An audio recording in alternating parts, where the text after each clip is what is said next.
Welcome to Alberto's Universe. Ascension Chronicles 10. Ascension. Reframing for a higher consciousness. Well, here we are. We have made it to part 10 of this Ascension Chronicles series. This chapter marks a milestone for me. I hope it does for you too. So far, we have dissected the process of ascension into many different small parts. We have looked at different angles of sometimes the same information. We have brought in daily life examples. We also included science's view of what has taken place. Yet, no matter how much I may have attempted to interconnect the content of each section, it may all still feel somewhat fragmented. This is, thus, a great moment to try to bring it all into a single and cohesive perspective. It is time to wrap up. This is when we put all details aside and we look instead to the big picture, to the fundamental nature of what ascension is. As previously stated, ascension comes from the rise in consciousness that is now available to us. Notice I described it as available. This is because not everyone is ready. So, for those who are ready, out of their own choosing, a higher consciousness is available.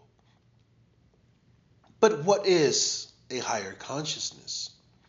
It is a more complete way to understand all that surrounds us, a better comprehension of our feelings and those of animals, a superior wisdom of all things physical, an intimate understanding of spirituality, a complete knowing of our creator role in this experience.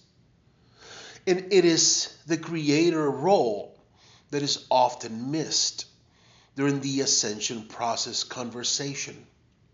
You see, up to this moment, all audio recordings in the Ascension Chronicles series are no more than an external source of insight for you.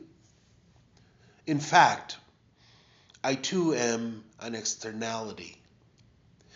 But real ascension takes place not when we learn new intel or when we decode some military or political signal. No. Real ascension exclusively happens within. In fact, ascension can only happen in the absence of everything external.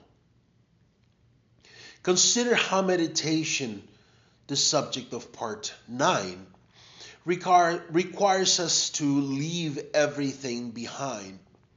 This in order to stay in the place of love within ourselves. In the same way, higher consciousness from internal work.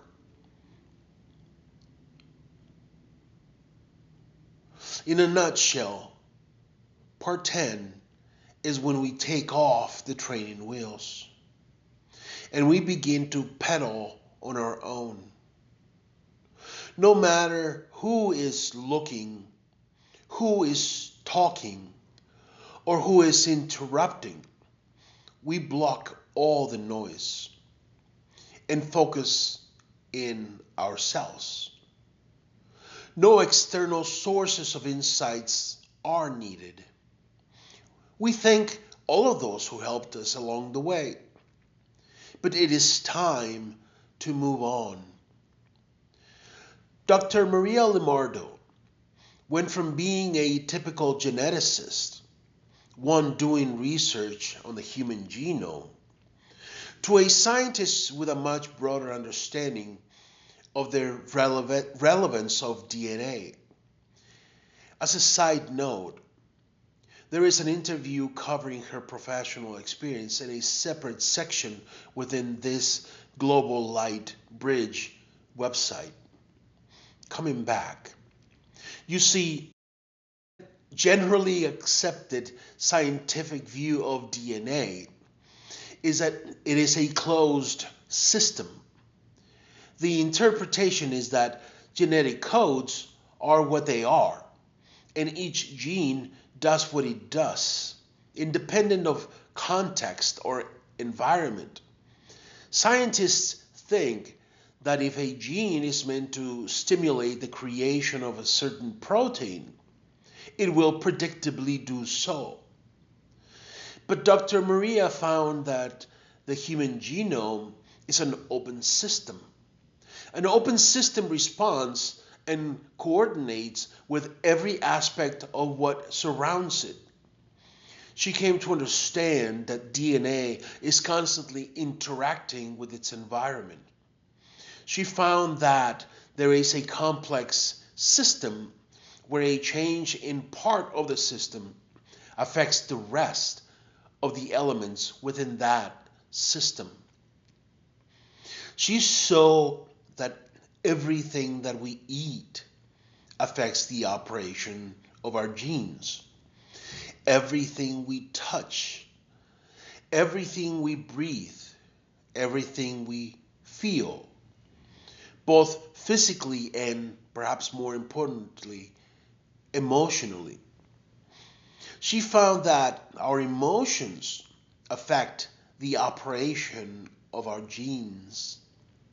She understood that what we think changes genetic behavior. She found it all to be a waltz, a dance, where everything moves in coordination with everything else. And think about it. Isn't this the way nature does things? Why would our genome be any different? Based on her findings, we need to take command of our vessel. We need to stop abdicating responsibility for our outcomes, for our thoughts. We need to no longer just let the control system decide for us. Since everything intervenes in the operation of our genome, we need to select the environment that best serves us.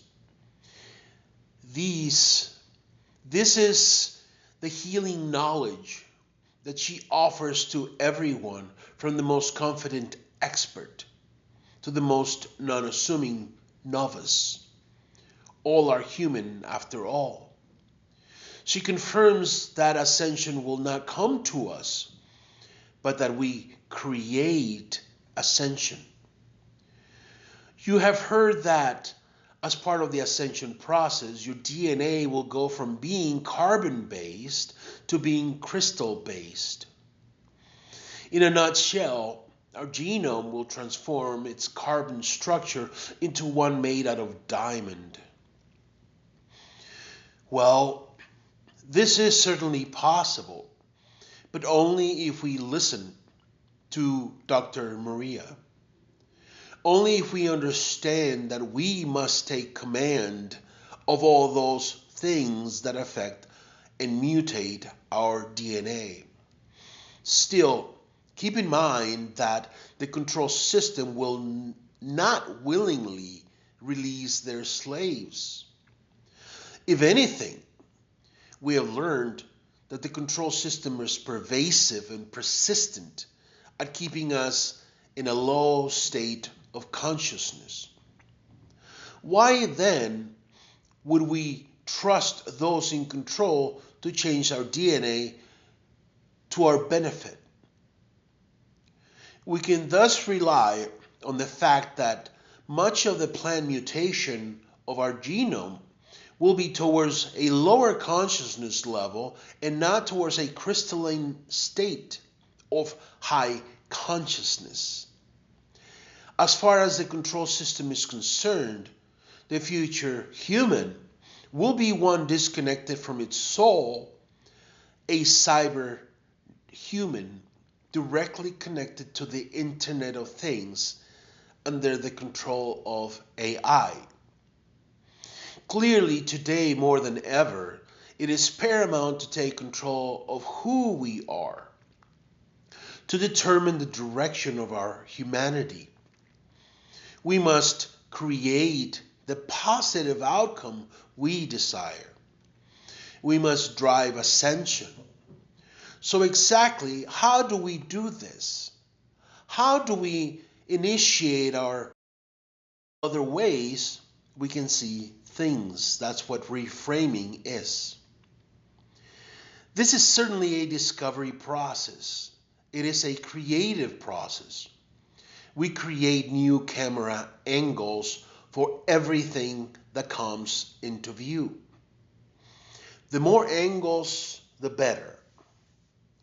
We do this so that we may then select the single view that best serves us. It is that simple. We reframe. We expand our mind in how we look at the same chair by viewing it in 1,000 ways, from 1,000 angles. It remains the same chair, but our knowing of it expands. Our knowing of it changes. It grows our consciousness. It is all our doing. No need for external influences. No need for gurus or ascended masters. We do this same exercise over and over again. Rinse and repeat. We reframe how we look at everything. We actively look for new possible angles. Again, we are looking for the angle, for the window that best serves us. Here, perhaps, we should do an exercise.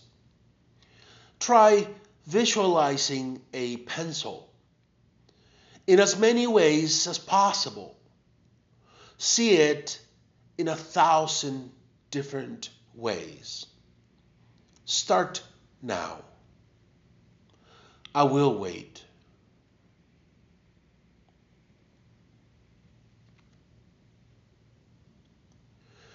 What is a pencil? In how many different ways can you define a pencil? Can you just see a pencil for what it's not? Only through this type of exercise will you be at unity with the pencil. Only then will you display a high consciousness, one that will transmute your DNA. In fact, can you love a pencil? And here I mean, can you unconditionally love a pencil? Can you love a pencil without any caveats or pre-qualifiers? In other words, do not say, I love a pencil as a pencil, or I love a pencil because it serves me.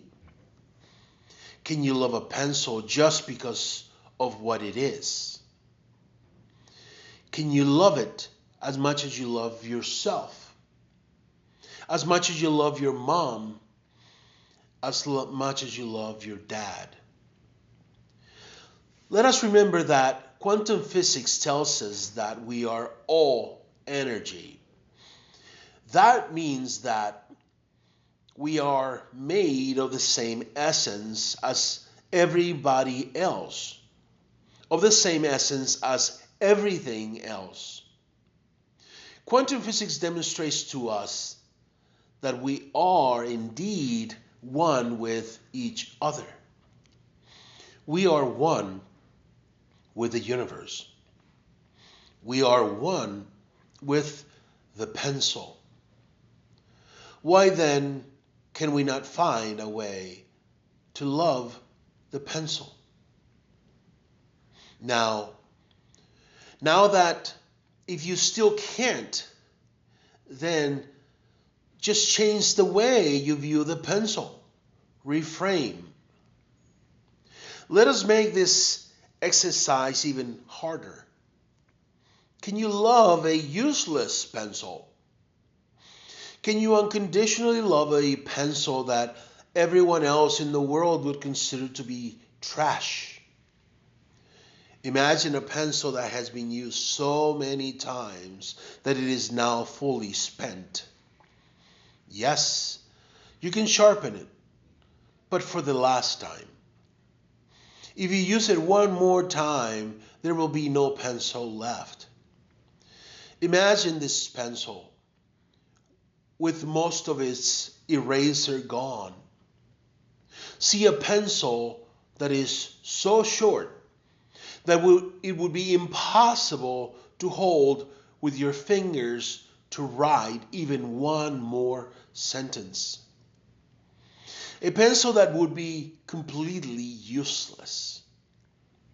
So, can you love this spent pencil? Ponder this. Now, let me tell you a story. Focus on the meaning of each detail within this story, as these details will enlighten you on what you may have been missing during this exercise. Here's the story. This is a tale of an individual who was born in a large family, a family with detached parents and many, many siblings. With so many family members, it was a struggle to get noticed. But the individual was determined to have the best and most rewarding life. The individual would become a writer. And so the individual wrote the most beautiful poems and the deepest insights. Time and time again, the individual gave his all to his creations. The individual loved every word he imprinted onto paper. He cherished every moment spent writing, every second flowing between thoughts. Thanks to the individual, love spread all around the world. For the beautiful passages touched the heart of young and old. To the individual, there was much to work on. There was no moment to find rest. Success continued. Accolades came from every corner of the planet. Time went by so quickly. Today, though, things have changed. Despite such magnificent skills, no one wants to hire the individual anymore. Of course, the individual starts his every day ready to write, yet no one cares. His desire to forge inspiring sentences has not disappeared, but his body can no longer match his intentions. Looking back, the individual realizes that he dedicated every inch of his body towards the tens of thousands of messages that inspired such never-ending love. But words are no more a part of his individuality. Still, the individual feels not sorrow, but joy. He would change nothing, for the individual lived the life he desired. The individual gave us all. He gave his life. So, did you get it? Did you get what the story is about? Who is the individual? If needed, hit rewind and play the story one more time. The story is about the useless pencil. A pencil is made in a factory next to millions of other pencils. Thus, the large family with many siblings. A pencil is made by machines that do not have an emotional connection to each pencil made. Thus, the detached parents. Every time a pencil is used, a portion of its body is spent until no pencil is left. The individual is the pencil that after much use, after much pride, it is no longer useful. Can you now love the useless pencil? As I wrote this story, I could not help but feel a deep emotional connection. I was able to find love towards the useless pencil. While I do not know with certainty what the imaginary pencil did in fact live such prodigious life, it is irrelevant. While we do not know the background behind the useless pencil, we can be certain that there is a reason why such pencil is. We meet people and do not know their story. Yet, everyone has a story. Every person has a reason why they are the way they are. And it is through this understanding that we get to accept people and things for who they are. Even when we are ignorant of the why they are. In fact, the why, their story, is not important. Even if we were to imagine a fantastic story behind every person and everything, we may still be missing even a greater story. What we can be sure of is that everything has a story. An industrially produced screw or bolt may seem like a commoditized object made at a factory, worth not for being a bolt, but for the raw materials spent on its manufacturing. A bolt may seem like an inanimate object, void of emotions or intentions. Still, we know from quantum science that everything is energy, and that all that has energy has a degree of consciousness. Likewise, the industrial bolt too has a consciousness. No matter how low in frequency it may be, there is consciousness in there. Compared to our perception of time, the bolt may experience each moment differently. We know this because we understand that time perception depends on our energetic state, on our frequency. That's the relativity of time. But no matter our differences, we can all be assured that the bolt has a purpose. It is meant to serve us by fastening, by connecting things together. We can thus be satisfied with the idea that there is much pride from doing a great job. From this, we could discern a great story behind every bolt we can find. Likewise, we can find a way to unconditionally love every industrial bolt out there. We can find love for any crystalline, for any stop sign, for any tree, just by acknowledging their existence. A tree, for example, is always in service to others. It offers a home for birds and small animals. It offers shade to anyone who needs it.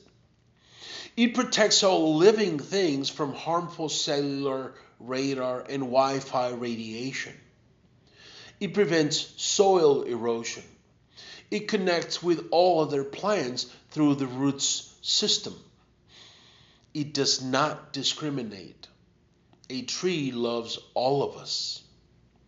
People who have experienced past life regression and who have discovered that in the past they had lived as trees, they remember being in a perpetual state of joy.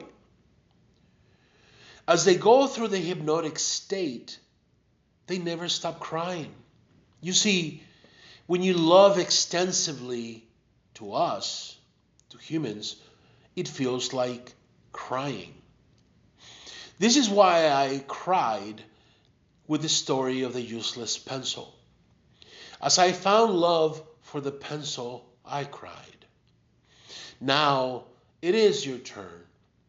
Find love towards everything. Find love for inanimate objects. Find love for those who harm you. Find love for the bad guys in every story. When you do, when you find love for everyone and everything, you will be of the highest consciousness. Your DNA will be crystalline, and it will all be because of your choice to ascend, all through reframing.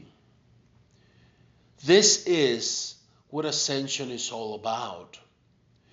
This is what the path looks like. Remember from the consciousness map that we describe in sections 4 and 6 that highest consciousness takes place when we live in a state of love, in a perpetual state of joy. Now you know. Remember, if you are here, it is because you're supposed to be. The rest is up to you. Know that no matter what happens, I love your experience. I love your free will. I love you. Thank you.